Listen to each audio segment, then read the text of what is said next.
Welcome back again, citizens. This is Matt from the Madrealm, and today, I'm back from hiatus. In this video, I want to compare most of the available ships for around or under $100 that you can either get or upgrade into as a game package. This is going to be the first video in a series where I try to score similar ships off of a rubric, and I figured the most fitting to begin with would be starters. Before I get into it, if you find this video helpful in deciding how you want to enter the verse, please consider using my referral code from down in the description below. So I figured it would be best to break this down into 5 different categories, with each scoring up to 4 points for a total of up to 20. For these categories, I chose habitability, cargo capacity, flight model, combat strength, and versatility. A score of 1 in any category means it is particularly lacking, but it does technically do the task. A score of 2 means it is mediocre, but it can perform the job. A score of 3 means that it does the job well, and a score of 4 means it excels or performs it in a way that the others really can't. Now, getting into the most common ship in the verse, we have the Aurora MR. This is also the ship that I personally chose as my starter before I started the upgrade path, and I think it's a good way to go. For Hab, well, it has a bed, and it has a little bit of interior space with a single room that allows you to maybe carry a box or 2 if you're feeling like cramming them in there. It gets a 1 out of 4.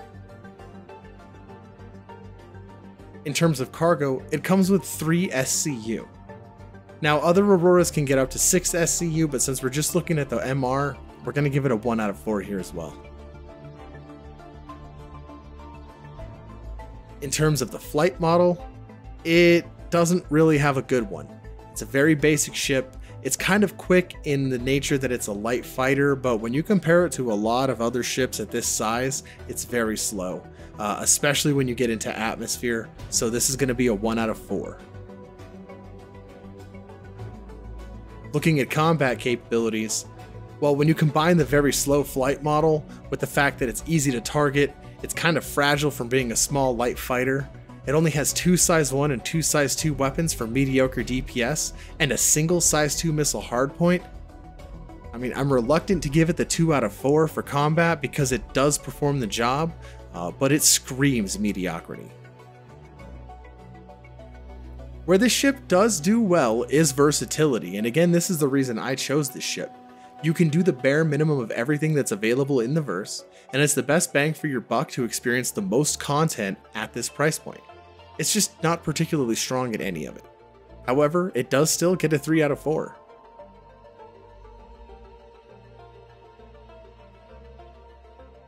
It doesn't score any extra points mainly because this ship is pretty much the definition of bare bones, but overall the Aurora comes in with an 8 out of 20. Not bad. Next in our lineup, we have the Mustang series. These ships are okay, although I personally didn't like it as a starter. I've played with them a few times and I kind of enjoy the beta, but when we look at habitability, most have none. The beta has really nice interior amenities because you have a bedroom, and you do have a full apartment with personal storage. So the others, however, they don't have anything. So you either 0 of 4 or 4 out of 4. Nowhere in between.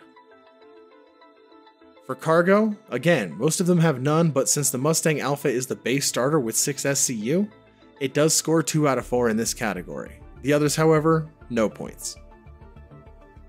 In terms of flight model, they all have a pretty strong flight model, with the racing variant of the Gamma being significantly more agile. I haven't gotten to try out the other that is specifically available for people who bought a graphics card back in the day, but the flight model, I say 2 out of 4.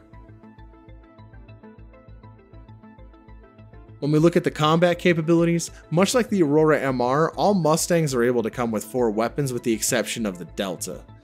It does come with 4 size 2s, and the Gamma only has 2 weapons, but again, that's a racing ship. You shouldn't be taking that out to fight. The Delta gets a 2 out of 4 for boasting the 4 size 2 weapons hardpoints and some rocket pods. However, the lack of missiles on the other Mustangs and the lack of good capacitors, I really think just leaves them down at a 1 out of 4 as they just feel basic for combat capabilities. When we look at the versatility, Mustangs are too specialized to be versatile. Only the Beta truly wins in this regard with light exploration and the ability to take on small threats. Plus you have minimal firepower to respond with in case somebody does attack you. Overall, I would say each of them really gets a 1 out of 4 since you can kind of race.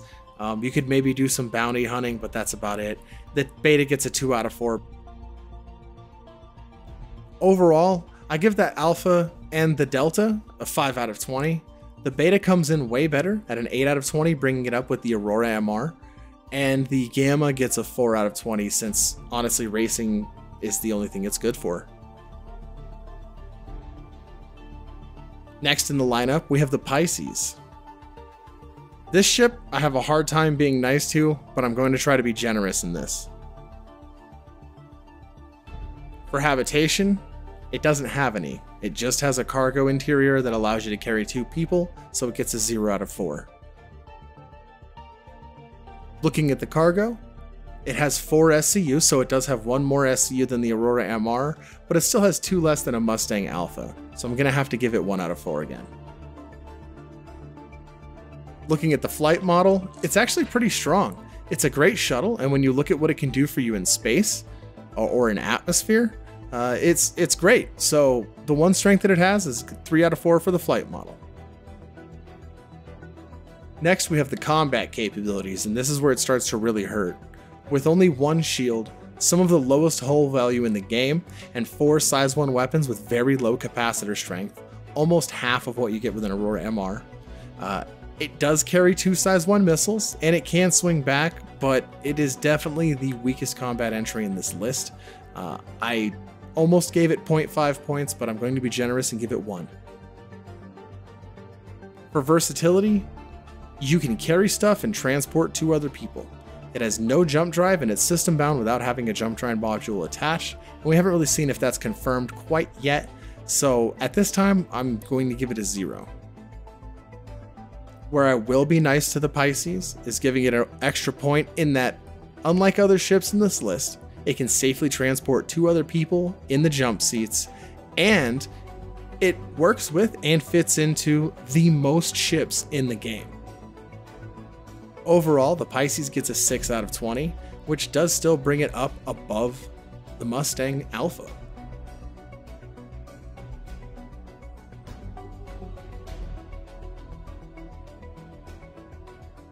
Next up, we have the 100 series. These ships, admittedly, I've only played with a few times, however, I really enjoy them. As far as habitation, it has a bed, and the interior is kind of spacious and leaves enough room for you to drop a couple of boxes, plus you can access part of the cargo hold from inside. So I'll give it a 1 out of 4. It doesn't have a bathroom. Looking at cargo, depending on which model you have, it carries either 2 or 6 SCU. So since you can't carry anything else other than a couple of boxes, we're still in that 1 out of 4 for the cargo.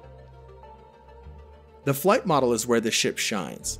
Much like the Pisces, it gets a 3 out of 4 for being very agile, very quick in a straight line, and this ship also has air scoops so it can fly in atmosphere for a lot longer. In terms of combat capabilities, it is a little bit weak with 1 shield and a low amount of hull points, a lot like the Pisces. However, it does have 2 size 3 weapons, and depending on what variant you have, it can have either 2 size 2 or 4 size 2 missile racks. It has a decent ability to defend itself, especially against single targets if it's using ballistic weapons, and it's agile enough to escape a lot of situations it can't win. I go ahead and give this a 2. For the versatility, every variant does allow for light cargo running, entry ship combat, box carrying, and beginner exploration, so I have to give it a 3 out of 4, exactly like the Aurora. For extra points, it does score 1 for the air fuel system, which gives it that ability to operate for extremely long periods whenever it's using its hydrogen fuel.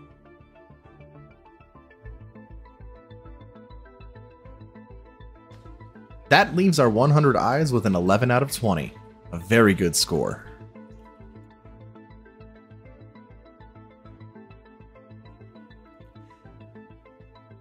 Next up, we have the Avengers Titan, what I often see touted as the best starter or the most recommended starter at the least. When we look at the habitation, it has a bed and personal storage with nice access to the back of the ship. However, it still doesn't have a bathroom, so I'm only going to give it a 2 out of 4. When we look at the cargo hold, it does carry 8 SCU, and it has a large enough ramp to fit something like a Grey Cat PTV, and I would imagine something like a motorcycle in the future. For this, it gets a 2 out of 4. The flight model is a little bit sluggish compared to some of the other interceptors, however it does still do very good when you compare its performance in atmosphere versus in space, so I'll also give it a 2 out of 4.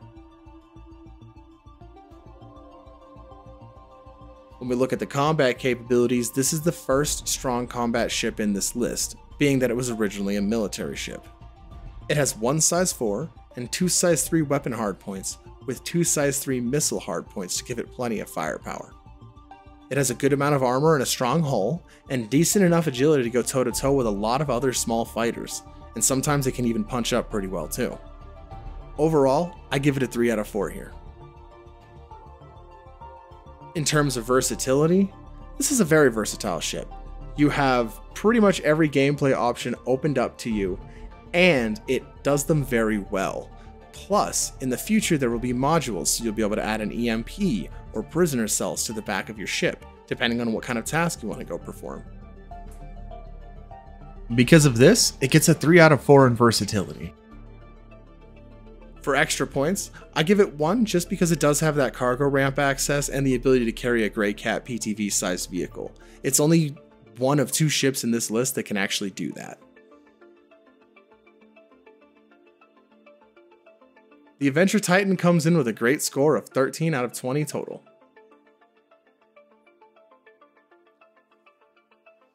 Now we have the 300 series. These ships are extremely versatile, and much like the 100s, there are a couple of different options that you can pick up. For habitation, this ship easily scores a 4 out of 4 with some of the best habitation in this list. It has a bed, personal storage with a weapon rack, a full apartment interior that's only really missing a shower, but I feel like this is made up for not only by the quality of the amenities, but the fact that you can customize the ship on the web store. In terms of cargo capacity, the 300i does have 8 SCU, with the 325 and 350 carrying only 4. The 315 does carry 12 SCU, but since all of these ships are unable to carry anything that's a vehicle, I would give them all a 1 out of 4, with the 315 getting 2 for the larger cargo hold. When we look at the flight model, I give them all a 3 out of 4. They fly very, very well. It doesn't matter if you're in atmosphere or if you're in space, and anybody who's a decent pilot, I feel, can really take advantage of the strength of the thruster on this ship. When we look at the combat capabilities, much like the Avengers Titan, the 325A also has 1 size 4 and 2 size 3 weapons. However, each variant also has changes to the missile capabilities. The 315 only has 2 size 3 weapons and a tractor beam, where the 300i has just 3 size 3 weapons. Due to the variety of weapon loadouts you can have, I give them between 2 or 4 in terms of their combat performance, with the 325 doing extremely well. For versatility, I would say this is the most versatile ship we've seen so far. It can do a wide variety of missions well and quickly. It can race, do cargo, it can pick up boxes, you can do bounty hunting, you can pretty much do anything except for a specified profession if you're using this ship. I think this means it should easily score a 3 out of 4. When we look at the extra points, because you can fully customize it as if you were customizing your own car on the web store, I give it an extra point there. Overall, this means that the 300 series will land between a 12 or a 15 out of 20 on points, depending on which variant you decide to pick up.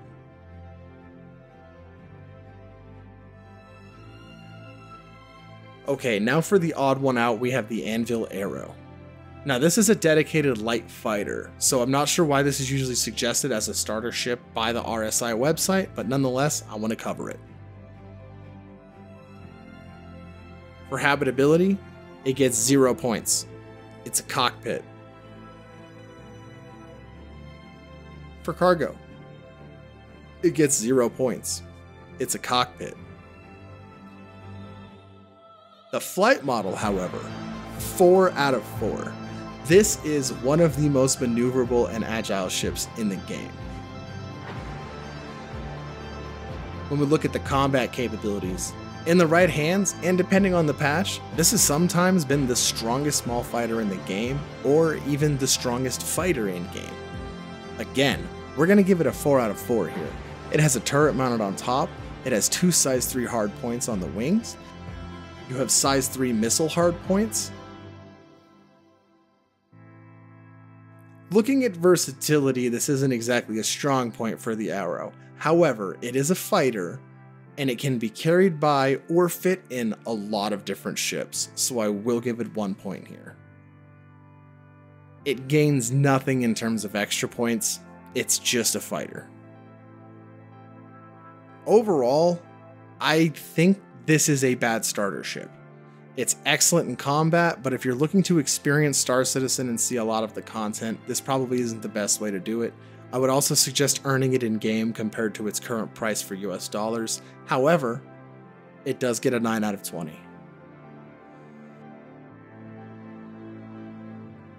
Okay, now for the final series we have in this list, we're looking at the Reliance. When we look at habitability, this all really depends on which variant you pick up. The Mako only has a cargo hold in the back, which means there really is no habitability. However, the other variants all have full-featured interiors with a shoilet and ejectable escape pod beds. So I will give those a 4 out of 4 and the Mako a 0. As far as cargo, again, the Mako can carry 6 SCU, the Tana can carry 1, as it's kind of intended to be a storage crate for you and your military crew. The others, though, have no SCU. So you're either getting a 0 or a 2 out of 4. There's no in between. Now the reason I give it a 2 out of 4 for the Mako is just in case you can fit something like a Ranger CV inside of it. So I'm a little tentative there because of that back ramp for you to load it up. When we look at the flight model, it is a little bit sluggish, but because of the ability to rotate and adjust your wings, this easily gets a 2 out of 4. You also have VTOL thrusters that can help you with hovering in atmosphere if you're dealing with a place that has really heavy gravity, and I know those are going to be coming up, so that's something to consider. For combat capabilities, all Reliance can be outfitted with 6 size 2 weapons if you replace the wingtip turrets. Or you can put the wingtips as 2 size 3s and have 2 size 2s for the pilot. The Tana itself can also carry a very large complement of missiles, but the others have size 3 missiles by default. I think that the Reliance are hands down a 4 out of 4 in terms of combat ships. Your co-pilot can be a gunner, they can use missile operator mode, and the turrets have 360-degree line of sight. For versatility, Mako aside, these ships actually have very well supported interior that can assist in multiple roles outside of their initial purpose, especially if you actually swap out the turrets. This leaves the Mako with a 2 for versatility, and the others also gain a 4 for versatility.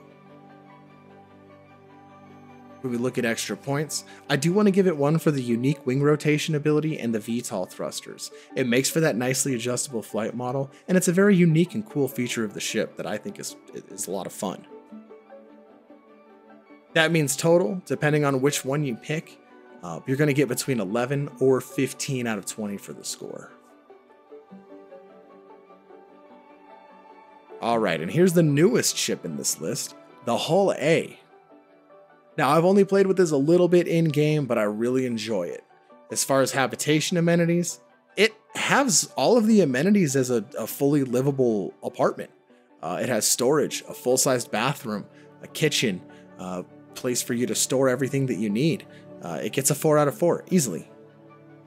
When we look at the cargo capacity for this ship, It carries 64 SCU, which is massive compared to everything in this list. 4 out of 4. Easy. It is accessible from outside, which makes it convenient in a way and also dangerous. However, I think in the end it's going to be a big strength. For flight model, it's a cargo ship.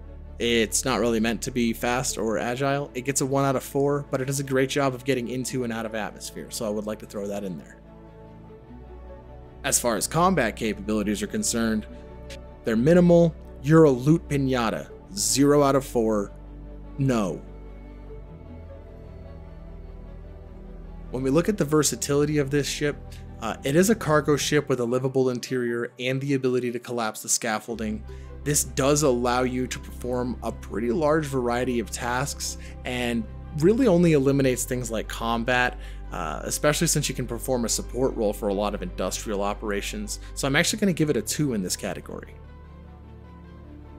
For bonus points, I'm giving it 1 more for how big the cargo hold is compared to everything else in the list.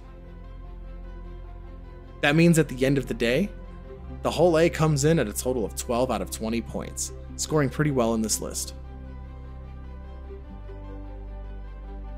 Alright, and here's the last ship that I would like to cover before we start moving into the bigger and more expensive ships. We have the Consolidated Outlands Nomad. When we look at the habitability of this ship, it has a fully livable interior minus the shower. However, all of your components are accessible from inside of the ship. I give this a 4 out of 4. I love that the apartment section is fully airlocked off from the rest of the ship. I think that's going to be very helpful in the future, and it might be an overlooked feature. When we look at the cargo capacity of this ship, we have 24 SCU and a lowering ramp that has the ability to carry many different ground vehicles, all the way up to the size of a Rock or a Rock DS. Easily 4 out of 4. Looking at the flight model for the Nomad, it's a little slow. Again, we're looking at a freighter. It's not really meant to engage in combat, but it can fight back, so I give it a 1 out of 4 in the flight model. Looking at the combat capabilities, it's a pretty decent ship. It has 3 size 3 weapons hardpoints, 3 size 1 shields, and 8 size 2 missiles, plus a lot of hull strength. Now, as I said before, it may not be a fighter, but it's more than capable of defending itself or going bounty hunting on the lower end if you would like to.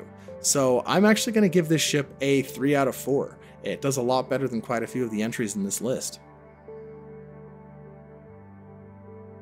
Looking at the versatility of this ship, it's incredibly versatile. It's one of its biggest strengths. The only thing I think you can't do with this ship is be a racer. The tractor beam on the bed allows you to work with other industrial operations. You will be able to easily and quickly unload and unload cargo. You can do bounties hunting. You can do box missions. You can do pretty much anything. So 4 out of 4. When we look at the extra points, it does have a tractor beam and the truck bed, which makes for an easy kind of loot and scoot. And as I mentioned, it helps out with doing things like industrial operations, carrying ground and hover vehicles, and allowing you to hot drop things without exposing the interior. So I'm going to give it an extra point there. This means that at the end of the day, the Nomad comes in at a 17 out of 20, putting it at the highest scoring ship in this list. Now, I'll admit I'm a little bit biased, and I personally think the Nomad is the best starter available, but I'd like to hear what you think down below. Do you disagree with any of my points assignments here? Do you think that maybe something else deserved to have a higher score? I'm excited to see what kind of discussion we have. As always, thank you so much if you made it to this point of the video. If you found this helpful and you'd like to see something like this in the future, please make sure to like and subscribe. It really helps me out. I know it's been a long time since I've posted content. I've got several things set and ready to go in the pipeline. I've got a new easy to write template that makes these a lot faster and more convenient for me to crank out. So be sure to stick around. Thank you so much, and as always, I'll see you in the next one.